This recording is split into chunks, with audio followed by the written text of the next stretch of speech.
हम होंगे कामयाब एक दिन, वो मन में है विश्वास, पूरा है विश्वास। जय हिंद दोस्तों, स्वागत है आप सभी का ऑनलाइन एजुकेशन दृष्टिकोण में। मैं मिथुन सिंह आप सभी का स्वागत करता हूं पुनः एक बार। जैसा कि प्रीवियस क्लास में हमने उत्तर वैदिक के बारे में चर्चा किया था और उसमें से हमने बताया था कि ब्राह्मण पुरोहितों के जरिए ब्राह्मण ग्रंथ का जो निर्माण किया गया था उसमें उन्होंने मोक्ष के प्राप्ति का जो साधन बताया, उसमें कह सकते हैं कि बहुत सारी कुरीतियाँ और बुराइयाँ उसमें से डाला गया। कह सकते हैं अपना स्वार्थ या निजी हित के लिए उन्होंने जो अपना कह सकते हैं एक ग्रंथ तैयार किया, तो उसमें से मोक्ष का जो उन्होंने कह सकते हैं कि साधन बताया, किस तरीके से मोक्ष प्राप्त किया जा सकता है, उसमें से उन्होंने कर्मकांड का जो कह सकते हैं कि चर्चा किया। तो उसमें कह सकते हैं कि एक तरीके से कि वो अपना निजी हितार्थ हेतु जो है कर्मकांड को अपने तरीके से परिभाषित करने का प्रयास किया।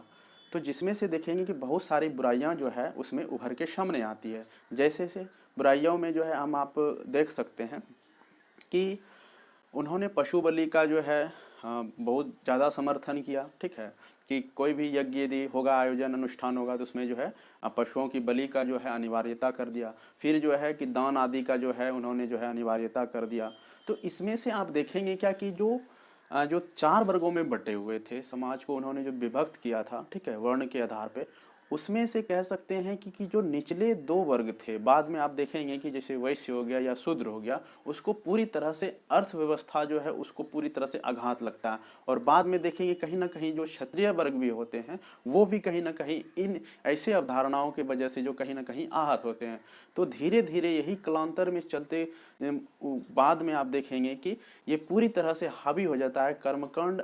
मतलब एक तरीके से कह सकते हैं पशु बलि जो है कहीं ना कहीं जो है आपका खेती को प्रभावित करता है, आप व्यवसाय को प्रभावित करता है। तो इससे जो है आम जनता जो था वो पूरी तरह से रुष्ट हो रहे थे कहीं ना कहीं इस तरीके के धर्म से। ठीक है, तो ऐसे ही धर्म का जो है और इस तरीके से कह सकते हैं कि किसी भी विचारधारा का, ठीक है, विरोध तब होना प्रारंभ हो जाता है जब वो पूरी तरह से अपना निजी हितार्थ के लिए जो है समाज पे जो है डोमिनेट करना स्थापित करता है। ठीक है, अपने आप का वर्चस्व स्थापित करने में जो है अग्रसर होता है। ठीक है, इसी के विरोध में जो है जाहिर सी बात है कि इसका जो है विरोध होना स्वाभाविक हो जाता है। तो ऐसे ही कंडीशन में देखेंगे उत्तर वैदिक काल में ही जो है छिपित रूप से ही आप देखेंगे कि आरण्यक ग्रंथ में भी जो उसका विरोध होना प्रारंभ होता है। ठीक है, उनका मानना था कि जो है मोक्ष की प्राप्ति जो है मतलब कर्मकांड के आधार पे नहीं संभव है। ये उन्होंने जो है मोक्ष की प्राप्ति को एक रहस्य की तरह बताया कि जीवन मृत्यु एक रहस्य के रूप में। फिर आप देखेंगे सबसे घनघोर विरोध जो हुआ है वो उपनिषद में हुआ है। उन्होंने कहा, मतलब उपनिषद का ये कहना था कि मोक्ष की प्राप्ति ज्ञान का ही एकमात्र साधन है, ज्ञान के द्वारा ही मोक्ष की प्राप्ति किया जा सकता है। ये नहीं कि हम जो है यज्ञ हवन किए या मतलब पूजा पाठ किए, बहुत सारा जो है कर्मकांड जो भी मतलब ब्राह्मण ग्रंथ के जरिए बताया गया है, सुझाया गया है, जो भी चीज़ें कि मोक्ष की प्राप्ति के ये सारे साधन है। तो यही चीज़ आप देखेंगे बाद में जाकर के कि ब्राह्मणवाद के खिलाफ, ठीक है, हम बार बार कह रहे हैं ब्राह्मणवाद इज्म आ जाता है किसी भी चीज़ में तो वो अतिशयोक्ति हो जाता है। वाद जहाँ लग जाता है तो वो अतिशयोक्ति हो जाता है। कहने का मतलब है कि पूरी तरह से अपना उस समाज के ऊपर अपने आप का वर्चस्वता स्थापित करने के लिए, ठीक है, किए गए कार्यों को कह सकते हैं कि वो इज्म का जो है रूप लेता है। ठीक है, तो इस चीज़ को समझने का ज़रूरत है बेहतर ढंग से कि हम किस तरीके से किसी पहलू को हम देखते हैं। ठीक है, तो वैसे ही कंडीशन में जो है कि अब देखेंगे क्या कि 6ठी शताब्दी ईसा पूर्व के आसपास जो ऐसे ही बौसठ धर्म की उत्पत्ति होती है। ठीक है, उस ब्राह्मणवाद के खिलाफ, ठीक है, उस कर्मकांड के खिलाफ, ठीक ना। तो मतलब वो देखेंगे आपकी सब जो है सारे का सारे जनता जो है ऐसी चीज़ों से रुष्ट है, स्वाभाविक बात है। क्योंकि आप देखेंगे कि 4 वर्गों में विभक्त थे। ठीक है, तो उसमें से 3 वर्ग जो थे शुरू में उत्तर वैदिक काल में आप देखेंगे, और फिर उत्तर वैदिक काल के अंत आते आते तक में आप देखेंगे 5वां भी वर्ण जो है इस्टेब्लिश्ड होता है। 5वां वर्ण का भी जो है उत्पत्ति होता है, इसको पंचम वर्ण के श्रेणी में रखा है, जिसको अछूत कहते हैं। ठीक है, तो अछूत का भी जो है उद्भव हो जाता है। तो ऐसे कंडीशन में आप देखेंगे कि आम जनता के मन में जो है उस ब्राह्मणवाद के खिलाफ जो है कहीं ना कहीं जनाक्रोश का जो है एक भाव उत्पन्न होता है। ठीक है, तो ऐसे ही कंडीशन में विकल्प के रूप में तो चाहिए जनता को। ठीक है, तो अब ऐसे ही विकल्प के रूप में उभरे तो 62 धर्म की जैसे उत्पत्ति, उसमें से 2 धर्म जो है बहुत ज़्यादा जो है पॉपुलर हुए, उसमें से जैन धर्म हो गया और बौद्ध धर्म हो गया, जिसके बारे में हम लोगों को पढ़ना है, जहाँ से प्रश्न बनते हैं। ठीक है, तो आप ये चीज़ को देखेंगे कि जैन धर्म का जो भी कह सकते हैं संस्थापक हुए, या बौद्ध धर्म का भी जो संस्थापक, वो क्षत्रिय से बिलोंग करते, क्योंकि राजा जो थे वो क्षत्रिय ही थे। ठीक है, तो वो फिर जो है वहीं से उसका विरोध फिर करना, फिर जो है ये कह सकते हैं कि पुरोहितों के लिए भी जो है उस तरीके का संभव नहीं हो पाया। तो जिसके कारण आप देखेंगे कि जैन धर्म का जब उत्पत्ति होता है तो वो भी पूरी तरीके से कह सकते हैं कि कर्म पे जो है अपना निर्भरता दिखाता है। ज्ञान का ही एक तरीके से माध्यम उन्होंने भी चुना, कि उनका मतलब ये मानना था कि यदि हम बेहतर कर्म करते हैं तो हम जो है मोक्ष की प्राप्ति की ओर जो है सफलतापूर्वक जो है अग्रसर होंगे। ठीक है, बाद में देखेंगे कि पूरी तरीके से जो है उपनिषद का ही कंसेप्ट अपनाते हैं बौद्ध धर्म। ठीक है, गौतम बुद्ध भगवान, और उन्होंने ज्ञान का ही जो है माध्यम बताए निर्वाण प्राप्ति का। ठीक है, तो आप ये समझ चुके होंगे कि इसका बेसिक कंसेप्ट किस तरीके का था, कि धर्म का या दर्शन का जो उत्पत्ति हुआ किस तरीके से हुआ, उसका जो है कह सकते हैं कि उसके पीछे का रीजन क्या था। ये मतलब एक तरीके से हम कह सकते हैं कि एक हम रूपरेखा तैयार करने के का प्रयास कर रहे थे, कि आप जो है इन चीज़ों को समझें कि इसका आखिर उत्पत्ति ही क्यों हुआ। ठीक है, ऐसे ऐसे धर्म का, ऐसे ऐसे विचारधारा का ही उत्पत्ति होने के पीछे रीजन क्या हुआ, जो मतलब वर्तमान स्थिति में आप देखेंगे कि इस तरीके का भी अभी भी जो है समाज में प्रवृत्तियाँ है विद्यमान। ठीक है, तो अब उसके बारे में ये तो हो गई बातें। अब बात आती है कि जैन धर्म की। ठीक है, तो जैन धर्म में आप देखेंगे क्या कि इसमें जो है कह सकते हैं क्या कि जब महावीर इसका मुख्य ही कह सकते हैं प्रणेता हुए। ठीक है, तो इसमें से जाहिर सी बात है कोई भी धर्म हो, जब उसका उत्पत्ति या निर्माण होता है तो वो अपने आप को मतलब अति प्राचीन दिखाने का प्रयास करता है। इसमें कितनी वास्तविकता है, इस बातों से ये कह सकते हैं इतिहासकारों में ही आपसी मतभेद हो सकता है, कि मतलब कह सकते हैं जैसे महावीर का साक्ष्य प्राप्त होता है, पार्श्वनाथ का भी होता है। अब इससे पहले भी कहा जाता है कि मतलब 24 तीर्थंकर कुल रहे, जिसका अंतिम तीर्थंकर माना जाता है कि महावीर रहे। ठीक है, तो पहला जो है ऋषभदेव रहे। तो इन बातों में कितनी सच्चाई है ये कहना मुश्किल है। ठीक है, लेकिन हम लोग जो है, हम लोगों के पास साक्ष्य उपलब्ध वो महावीर से है, और यहीं से प्रश्न बनते हैं। ठीक है, और 23वें तीर्थंकर जो है आपका पार्श्वनाथ है, उन्होंने जो है 4 जो है कंसेप्ट दिए। ठीक है, आर्य सत्य कह सकते हैं था। ठीक है, और उसके बाद 5वां जो है जोड़े कौन आकर के, वर्धमान या महावीर, जो बचपन का नाम था उनका। तो आप फिर देखेंगे कि इन्होंने जो है मोक्ष का जो साधन बताया, 3 मतलब रत्न दिए, सम्यक ज्ञान, सम्यक आचरण और सम्यक विश्वास। सम्यक मतलब सही। ठीक है, उसका अर्थ हुआ, तो ये मतलब माध्यम उन्होंने दिया महावीर ने। ठीक है, और फिर जो है कह सकते हैं कि समय के बीतने के बाद जैसे ही वो जो घर से निकले थे, ठीक है, 30 वर्ष की अवस्था में घर से निकले, उसके माता पिता जब डेथ कर गए, उसके बड़े भाई जो नंदीवर्धन थे उससे आज्ञा ले करके और वो घर से निकले सन्यासी बनने के लिए। ठीक है, तो आप देखेंगे सबसे पहले उसका मुलाकात होता है मौखली पुत्र गोसाल से। ठीक है, मौखली गोसाल से जब उसका मुलाकात होता है तो दोनों में बहुत आपसी भाईचारा, मतलब ये आपसी विचार जो है बहुत मिलते थे, लेकिन एक मसले पे जो है दोनों में बहुत ज़्यादा विवाद बढ़ गया। वो क्या मसला था कि इनका मानना था कर्म को, ठीक है, कह सकते हैं निष्काम कर्म, एक तरीके से जो गीता का कंसेप्ट है, मतलब कर्म को इन्होंने प्रधानता दिया महावीर ने, और उनका मानना था मौखली गोसाल का कि नहीं, ये भाग्य पे निर्भर करता है। ठीक है, भाग्य का इन्होंने प्रधानता दिया और उन्होंने कर्म का, जिसके कारण दोनों में आपसी मतभेद हुआ, और फिर वो उसका साथ छोड़ करके फिर अपना जो है तपस्या करने लगे। 12 वर्ष की कठिन तपस्या के बाद, ठीक है, 42 वर्ष की उम्र में कह सकते हैं, 30 साल निकले, 30 और 12 42 हो गया, तो उसको फिर जो है ज्ञान की प्राप्ति हुई। कहाँ पे, जाम्बरिक एक जगह है, ठीक है, वहाँ पे जो है उसे ज्ञान की प्राप्ति हुई। फिर जो है वो घूम घूम करके ज्ञान जो है देना प्रारंभ किए, और 11 गंधर्वों का उन्होंने एक समूह बनाया, और वही जो है घूम घूम करके जो है पूरा अपने ज्ञान का प्रचार प्रसार करना प्रारंभ किए। जो बाद में देखेंगे एकमात्र जो है बचते हैं आर्य सुधर्मा, जो कि उसके मृत्यु के उपरांत भी जो है वो जीवित रहते हैं। ठीक है, आर्य सुधर्मा।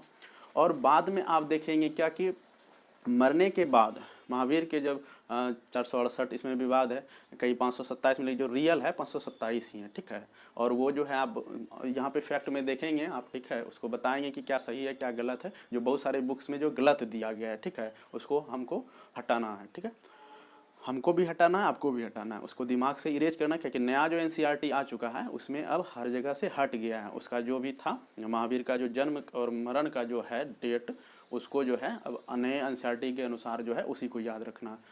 तो जब मतलब कह सकते हैं कि महावीर का डेथ हो गया, मतलब जब वो चल बसे, तो उसके बाद आप देखेंगे क्या कि मगध के क्षेत्र, मगध और पूर्वी उत्तर प्रदेश के क्षेत्र में ही इसका जो है विकास हुआ ज़्यादा, ठीक है।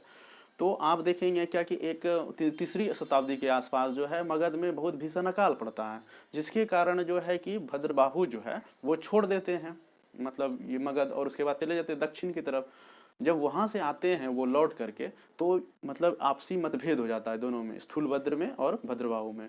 ऐसे भी याद रख सकते हैं कि मगध को छोड़े नहीं स्थूलभद्र, ठीक है, यानी कि स्थल को पकड़े रहे, इस तरह से याद रखना है, ठीक ना। तो वो मतलब जब वापस आए दोनों में आपसी जो है मतभेद हुआ, तो जिसके कारण जो है स्थूलभद्र के ही नेतृत्व में एक जो है कह सकते हैं मीटिंग आयोजन हुआ, ठीक है। तो जिसमें से जो है आप देखेंगे कि दोनों जो है आपस में बट जाते हैं, जैन धर्म जो है दो भागों में विभक्त हो जाते हैं, ठीक है। एक हो जाता है श्वेतांबर, एक हो जाता है दिगंबर। श्वेतांबर जो यहाँ पे ही रहे, स्थूलभद्र के जितने भी रहे मतलब सहयोगी, वो सारे जो है कह सकते हैं श्वेतांबर हुए, और जो चले गए थे भीषण अकाल के समय भद्रबाहु का जितने भी सहयोगी हुए, वो सारे जो है दिगंबर में कन्वर्ट हुए। तो इस तरीके से दो भाग में वो विभक्त हो गए, ठीक है। तो ये सारा जो है अभी तक जो है हमने कह सकते हैं आपको जैन धर्म से रिलेटेड जितने भी बातें कॉन्सेप्चुअल थी उसको हमने बताया आपको। अब जो उसके आधार पे फैक्ट बचा हुआ है जैन धर्म का, उसके आधार पे हम जो है बातें करेंगे, आगे डिस्कशन करेंगे यदि कोई भी बात कंसेप्ट की चीज़ें हुई। अब तो फैक्ट को पहले देख लेते हैं। जैसा कि आप शुरू में ही देख पा रहे हैं कि प्राचीन भारतीय धर्म एवं दर्शन का हमने जो है हेडलाइंस बनाया है, ठीक है। तो इसमें से आप देखेंगे कि 6ठी शताब्दी ईसा पूर्व में लगभग 62 धार्मिक संप्रदाय जो है बने, जिसमें से जैन धर्म, ठीक है, और बौद्ध धर्म जो है मुख्य थे, जिसका जो है हम सबसे पहले जैन धर्म का ही चर्चा किए और उसके बारे में जो है आपको विस्तृत जानकारी प्रस्तुत किए। हम जो है अब फैक्ट को देख लें कि जैन धर्म एक प्रतिक्रियावादी धर्म। क्यों ऐसा इस्तेमाल किया गया वर्ड? क्योंकि जो ब्राह्मण धर्म थे, ठीक है, कह सकते हैं उत्तर वैदिक धर्म में जो कुरीतियाँ थे उसके ही प्रतिक्रिया के स्वरूप जो है 62 धर्म की उत्पत्ति हुई। इसलिए जो है जैन धर्म भी उसी में से एक थे और बौद्ध धर्म भी उसी में से एक थे, ठीक है। यदि उसमें हर चीज़ यदि बेहतर रहता तो फिर ऐसे सब धर्मों की उत्पत्ति का कोई संभावना नहीं था। लेकिन ये कह सकते हैं कि आम जनता जो है वैसे कर्मकांडी जो धर्म बनाए गए थे कर्मकांड के आधार पे कि इतना सारा हर यज्ञ में पशु बलि देना ही है, आपको दान देना ही है, मतलब ये कह सकते हैं कि वो अपने हिसाब से अपने अनुकूल उस धर्म का जो है निर्माण किया और हर एक कह सकते हैं समुदाय को छोड़ दिया गया। अपने संरक्षण में लिया गया क्षत्रियों को सिर्फ इसलिए क्योंकि वो जो है रक्षक थे, एक तरीके से कहते हैं राजन्य थे, राजा थे, वो पूरी तरीके से क्षेत्र में जो है अपना शासन प्रशासन को जो है इस्टेब्लिश किए हुए थे और उसका जो है हर चीज़ का कर्ता धर्ता या कह सकते हैं वो धर्म से रिलेटेड जो है ज्ञान या शिक्षा का जो भी चीज़ें थी वो कौन मतलब देते थे? पुरोहित वर्ग देते थे, ठीक है। और नियम कानून या विधि का निर्माण जितने भी करने का अधिकारी थे वो सब पुरोहित वर्ग थे, ठीक है। इसलिए उसको भी बहुत हद तक बहुत दिन तक जो है क्षत्रिय वर्ग उसके संरक्षण में, लेकिन फिर बाद में कालांतर में देखेंगे वो भी विरोधी हो जाते हैं। अब जाहिर सी बात है विरोधी होने का, क्योंकि आप जब देखेंगे वैश्य जो है व्यापारी वर्ग या कृषि से रिलेटेड, जहाँ से यदि अर्निंग ही नहीं होगा तो उसको टैक्स कैसे पे करेगा राजा को, ठीक है। तो यहाँ से आप देखेंगे कि पशु बलि यदि तेजी से हो रहा है तो सबसे ज़्यादा मार कौन खाएगा? जाहिर सी बात है कि कृषि खाएगा, और जब कृषि नहीं होगा तो फिर जो है कि आप टैक्स कैसे दे सकते हैं? कृषि नहीं, सरप्लस प्रोडक्शन नहीं होगा तो फिर व्यापार पे जो है कह सकते हैं कि प्रभाव पड़ेगा, और व्यापार नहीं होगा तो फिर जो है मतलब इस तरीके से जो है सामाजिक संरचना जो है यहाँ से जो है जब डिमोलिश होना शुरू हुआ तब ऐसे कंडीशन में जो है आप देखेंगे कि ऐसे सब धर्मों का उत्पत्ति हुआ और इसको जो है बहुत ज़्यादा अपार जन समर्थन मिला, ठीक है। ऐसे सब धर्मों जैन और बौद्ध को देखेंगे हर एक, क्योंकि ये सारे धर्म मतलब सारे जाति के लिए सारे वर्ण के लिए खोल दिए अपना द्वार, ठीक है। जबकि वहाँ पे आप देखेंगे शूद्र के लिए पूरी तरह से बैन था, वो तो मंत्र का उच्चारण भी नहीं कर सकते थे, ठीक है। और पंचम जाति का तो खैर बात ही नहीं, ठीक है, उसका तो कुछ बात ही नहीं करना। लेकिन ये देखेंगे बड़े बड़े जो है जो भी थे समूह उसको जो है पूरी तरह से अपने धर्म से बेदखल कर दिया गया। उसको ना मंत्र उच्चारण का था वो अलाउ, ना ही स्त्रियों को भी देखेंगे पूरी तरह से मतलब इस तरीके से समाज से जो है एक तरीके से कटा हुआ ही श्रेणी में उसको रखा गया, ठीक है। तो जाहिर सी बात है क्या कि जब आम जनमानस के बीच में जब ऐसे धर्म को जो मतलब आया, ठीक है, ऐसे धर्मों का जब उत्पत्ति हुआ तो उसको जाहिर सी बात है जन समर्थन मिलना स्वाभाविक है, ठीक है। तो ऋषभदेव जो है एवं अरिष्टनेमी, ठीक है, का उल्लेख जो है ऋग्वेद में भी मिलता है। जैन धर्म के 23वें तीर्थंकर पार्श्वनाथ थे, जो काशी के इक्ष्वाकु वंशीय राजा अश्वसेन के पुत्र थे। ठीक है। महावीर स्वामी जैन धर्म के 24वें और अंतिम तीर्थंकर थे। ठीक। अब महावीर के बारे में देख लेते हैं, उसका फैक्ट जहाँ से प्रश्न आते हैं। जन्म देखिए, आपको लगभग अभी तक हर बुक में 540 BC मिलेगा, जो कि गलत है। नया NCERT में 599 मिलेगा, और हर जगह यदि गूगल पे भी आप सर्च करके देखेंगे तो 599 जो है अप टू डेट कर दिया गया। इसी को मानना है अब से। लुसेंट भी अभी तक अपडेट नहीं किया है, क्राउन भी नहीं किया है शायद, तो आप जो है इसे मानेंगे। 599 BC जो है महावीर का जन्म हुआ, और कहाँ हुआ? कुंडग्राम वैशाली के निकट। ठीक है, बिहार में ही हुआ है। इसे कुंडलपुर भी कहीं कहीं कहा जाता है इसी का नाम। और बचपन का नाम क्या था? वर्धमान था। पिता का नाम क्या था? सिद्धार्थ। और सिद्धार्थ कौन थे? ये थे ज्ञात्रिक कुल के सरदार। ठीक है। माता का क्या नाम था? त्रिशला था, जो कौन थी? लिच्छवी राजा चटक की बहन। ठीक है। पत्नी का नाम क्या था? यशोदा। पुत्री का नाम क्या था? अनुजा प्रियदर्शनी। अब इसका मृत्यु जो हुआ, जिसे निर्वाण कहते हैं, ठीक है, 72 वर्ष की आयु में हुआ। ये सही है। ठीक है, ये हर जगह आपको सही मिलेगा। क्यों? क्योंकि 540 BC से देखेंगे तो 468 BC में इसका डेथ होगा, तो भी 72 वर्ष होगा। 599 BC यदि जन्म है तो ये 527 BC में इसका मृत्यु होगा, तो यही सही है। ठीक है। नया NCERT आप देखेंगे 599 BC जन्म और 527 BC मृत्यु। ठीक है, ये 72। और कहाँ डेथ किए, ये भी प्रश्न आता है। राजगीर के पावापुरी में। ठीक है। 30 वर्ष के बाद माता पिता की मृत्यु के बाद बड़े भाई, ये चीज हम चर्चा की अभी, नंदीवर्धन से अनुमति से जो है वो सन्यासी बने थे। 12 वर्षों की कठिन तपस्या के बाद महावीर को जो है जृंभिक के पास ऋजुपालिका नदी के तट पर साल वृक्ष के नीचे, ठीक है, और उसको बुद्ध को कहाँ हुआ था? पीपल के नीचे। ठीक है, गया, बोध गया में के नीचे संपूर्ण ज्ञान का बोध हुआ। ज्ञान के बाद महावीर जिन मतलब विजेता, अहर्त मतलब पूज्य, निर्ग्रंथ मतलब बंधनहीन कहलाए। 42 वर्ष की अवस्था में जो है इस तरीके से। अब ये आप कहेंगे कि किस प्रकार का ज्ञान? देखिए, पढ़ते हैं हम लोग भी, आप लोग भी, हर कोई, लेकिन ज्ञान का एक्चुअल मीनिंग ये नहीं होता है कि आप जो है किताबी ज्ञान लेकर के जो है अपने आप को कहें कि हम ज्ञानी हो गए। नहीं, ज्ञान का एक्चुअल मीनिंग होता है कि सही गलत में आप डिफरेंस कर पाएं। ठीक है, आप जो है कह सकते हैं कि लोगों के भावनाओं को आहत न करते हुए उसके भावनाओं का कद्र करना सीखें। ठीक है, आप में विनम्रता हो, आप में सत्य वचन बोलने का साहस हो, ये ज्ञान का रियल मायना होता है। ठीक है, इस तरीके का ज्ञान का जो है उत्पत्ति होता है महावीर और गौतम बुद्ध में। ठीक है, उन्होंने जो है कह सकते हैं अपने हर एक इंद्रियों पे विजय प्राप्त किया। विजेता का मतलब ये हुआ कि जितने भी 5 इंद्रियां हैं, पांचों इंद्रियों को अपने वश में कर लिया, कि बिना उसके अनुमति के कहीं पर भी दिमाग जो है इधर उधर भटक ही नहीं सकता। एक्चुअल ज्ञान का मीनिंग वही होता है। ये नहीं कि हम जो है हिस्ट्री पढ़ा रहे हैं तो हिस्ट्री का यदि नॉलेज हो गया तो हम ज्ञानी हो गए। नहीं, एक्चुअल ज्ञान का मतलब कह सकते हैं जैसे गीता में ही है, वहाँ पे आपका ज्ञान का भंडार है। आप उसे पढ़िए, एक बार नहीं 1000 बार पढ़िए, इतना बार पढ़िए कि उसमें एक एक शब्द का मीनिंग आपको समझ में आए, तो वो एक्चुअल ज्ञान है। ठीक है, जिससे आपके संपूर्ण व्यक्तित्व का कह सकते हैं कि इस तरह से निर्माण कर दे कि आपसे जब कोई मिले तो लगे कि नहीं एक्चुअल में ये ज्ञानी व्यक्ति थे। क्योंकि जब तक आप विनम्र नहीं होते, जब तक आप ईमानदार नहीं होते, जब तक आप सच नहीं बोलते हैं, तो आप ज्ञानी नहीं हैं। आप वही मूर्ख के श्रेणी में हैं जो कि कह सकते हैं कि 98% आदमी ऐसे ही विचरण कर रहे हैं। एक्चुअल ज्ञानी हम किसे कहेंगे? एक्चुअल ज्ञानी कहेंगे स्वामी विवेकानंद को। ठीक है, एक्चुअल ज्ञानी हम किसे कहेंगे? परमहंस जी महाराज को। मतलब ऐसे सब लोगों के, या फिर गौतम बुद्ध हुए या फिर महावीर हुए, ये लोग कह सकते हैं एक्चुअल ज्ञानी हुए। जिस ज्ञान के बारे में हम चर्चा करने का प्रयास कर रहे थे उसी से रिलेटेड ये उदाहरण स्वरूप हमने आपको बताया। इस तरीके से हुआ।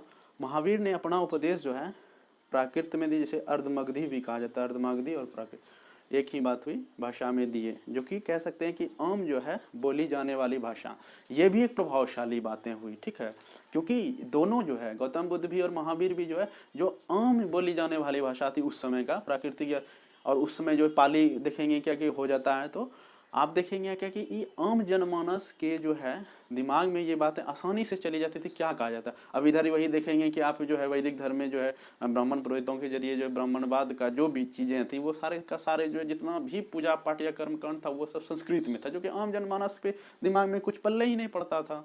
क्या बोला जा रहा है, क्या है नहीं है, क्या आम इमली कर रहा है, किसी को कोई मतलब नहीं। सीधा सीधी जो है ये जैसा गढ़ा जाता होगा वैसा एक्सेप्ट कर लिया जाता। वही कुरीतियों के कारण देख रहे हैं कि आज दूसरा दूसरा धर्म जो है इस पर डोमिनेंट हो गया।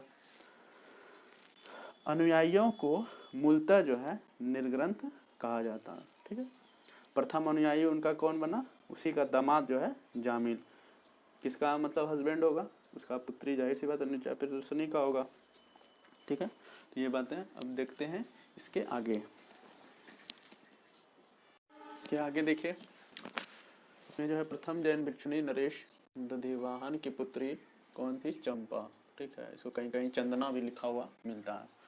महावीर ने अपने शिष्यों को 11 गंधर्वों में बांटे थे, जो हमने कहा ही पहले कि 11 गंधर्वों में से जो है लास्ट जो गंधर्व बचे थे आर्यशुधर्मा, जो महावीर के मृत्यु के उपरांत भी जो वो जीवित रहे, ठीक है। तो वही देखिए यहाँ पे है लिखा हुआ, अंतिम गंधर्व जो है आर्यशुधर्मा महावीर की मृत्यु के बाद भी, और यही जो है प्रथम थेरा कहला है जैन धर्म का, जिसको मुख्य उपदेशक बोलते हैं, ठीक है। 300 BC में जो है मगध में 12 वर्षों का जो है भीषण अकाल पड़ा, जिसमें से भद्रभाहु जो है छोड़ के चले गए दक्षिण की तरफ, तो कहाँ गए, कर्नाटक चले गए, और स्थूल भद्र मगध में ही जो है बने रहे, ठीक है। तो जो उसके बाद फिर वापस जो आए, दोनों में आपसी मतभेद हुआ, फिर जो है कह सकते हैं कि एक मीटिंग का आयोजन हुआ, जिसमें से जो है स्थूल भद्र की अध्यक्षता में पाटलिपुत्र में ही, ठीक है। तो जिसमें से जो है 2 भाग में बट गए जैन धर्म, एक श्वेतांबर हो गए, एक दिगंबर हो गए। भद्रभाहु का शिष्य दिगंबर और स्थूल भद्र का श्वेतांबर। दिगंबर का मतलब क्या हो, जो नग्न रहते थे, ठीक है। जैन के त्रिरत्न, ये भी पीछे में 66 भी पीछे में आया क्वेश्चन, तो ये डायरेक्ट लिखा हुआ था, ठीक है। बच्चा सब कंफ्यूज है, त्रिरत्न बौद्ध में भी है, जैन में भी है, लेकिन यदि वो डिफाइन कर दिया है कि सम्यक दर्शन, सम्यक ज्ञान, सम्यक आचरण, तो ये मतलब जैन धर्म का ही ये कंसेप्ट है, ठीक है। इसमें इस तरीके से भी क्वेश्चन दिया जाता है, ये चीज़ है। 5 महाव्रत, ये 23वें तीर्थंकर जो पार्श्वनाथ थे उन्होंने 4 दिए थे, जो बाद में आप देखेंगे कि महावीर जो आते हैं उन्होंने 5वां जो है ब्रह्मचर्य उनके द्वारा दिया गया। पहला क्या है, सत्य है, अहिंसा है, अस्तेय है, अपरिग्रह, और अंत में जो है 5वां ब्रह्मचर्य। जैन धर्म में ईश्वर की मान्यता नहीं है, ठीक है। ईश्वर की मान्यता को ही खत्म कर दिया, जो कि आप देखेंगे वैदिक धर्म में जो है ईश्वर की मान्यता दिया गया है, ठीक है। वही ईश्वर की प्राप्ति के लिए स्वर्ग जो है, नरक का जो है उसमें भी कल्पना है, ठीक है। तो बहुत सारी बुराइयां हैं, आप देखेंगे कि ये दोनों जो धर्म थे, बौद्ध धर्म, जैन धर्म, मूल रूप से जो कह सकते हैं अहिंसावादी थे, ठीक है। जिसमें से जो है पशु बलि की घोर निंदा किया गया है, कि उसमें कोई जरूरी नहीं है कि जो मूक पशु है उसको जो है बलि देना किसी भी एंगल से जो है उसको सार्थक नहीं ठहराया गया। इन दोनों धर्मों के माध्यम से मान्यता नहीं है, इसमें जो है आत्मा की मान्यता दिया गया है, यानी कह सकते हैं कि आत्मा से परमात्मा के मिलन को ही जो है इन्होंने एक तरह से कहते हैं इसका एक दर्शन के रूप में जो है ये डिफाइंड किया, ठीक है। महावीर जो है पुनर्जन्म एवं कर्मवाद, हमने कहा पहले भी कि कर्मवाद को जो है सबसे ज़्यादा इन्होंने बल दिया, कर्मवाद के ऊपर विश्वास करते थे। जैन धर्म के सप्तभंगी ज्ञान का जो अन्य नाम था वो स्यादवाद था और अनेकांतवाद था, ठीक है। स्यादवाद और अनेकांतवाद, स्यादवाद और अनेकांतवाद था। जैन धर्म ने अपने आध्यात्मिक विचारों को कहाँ से लिया, तो ये सांख्य दर्शन से लिया था, ठीक है। सांख्य दर्शन से ग्रहण किया। जैन धर्म मानने वाले कुछ राजा का, जैसे प्रमुख राजा सब जो है ऑब्जेक्टिव में पूछे जाते हैं, जैसे मान लेते हैं उदयन किस धर्म के जो है अनुयायी थे, पूछा जाता है कौन हो जाएगा, जैन धर्म। जैसे वंद राजा, ठीक है, फिर चंद्रगुप्त मौर्य, ये इंपॉर्टेंट हो जाता है, ठीक है। ये भी जो है अंतिम क्षण में, ये भी क्वेश्चन पूछा जाता है चंद्रगुप्त मौर्य से कि अंतिम क्षण में जो है कौन सा राजा अपनाए थे जैन धर्म, तो चंद्रगुप्त मौर्य, और वो संलेखन विधि द्वारा जो है अपने क्या कहते हैं शरीर को त्यागे थे। संलेखन विधि क्या होता है, जो पूरी तरीके से कह सकते हैं अन्न जल ग्रहण जितने भी हैं सब त्याग देता है, कोई भी भोजन जो है करेगा ही नहीं, और उसके द्वारा शरीर को त्यागना जो है संलेखन विधि कहलाता है। खारवेल भी थे जैन धर्मावलंबी। खजुराहो में जो जैन मंदिर का निर्माण हुआ वो चंदेल शासकों के द्वारा करवाया गया, ठीक है। मौर्योत्तर युग यानी कि मौर्य युग के बाद का पीरियड, ठीक है। युग में जो मथुरा में जैन धर्म का प्रसिद्ध केंद्र मतलब था, ठीक है। मथुरा क्या था, जैन का जो है प्रसिद्ध केंद्र था, इसलिए मथुरा कला जो है किससे संबंधित हो जाएगा, जैन धर्म से। जैन तीर्थंकरों की जीवनी जो है भद्रभाहु द्वारा रचित कल्पसूत्र में है।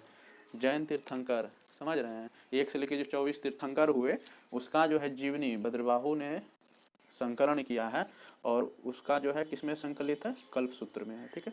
सूत्र लगा हुआ है, तो जैन धर्म से रिलेटेड हो गया। बार बार इस बातों को याद रखना है, ध्यान में रखना है। तो आज के लिए जो है बस इतना ही आज की क्लास के लिए, और नेक्स्ट क्लास में हम जो है जैन धर्म को पूरी तरह से ख़त्म कर देंगे। तब तक आप जो है मुस्कुराते रहें, स्वस्थ रहें। धन्यवाद।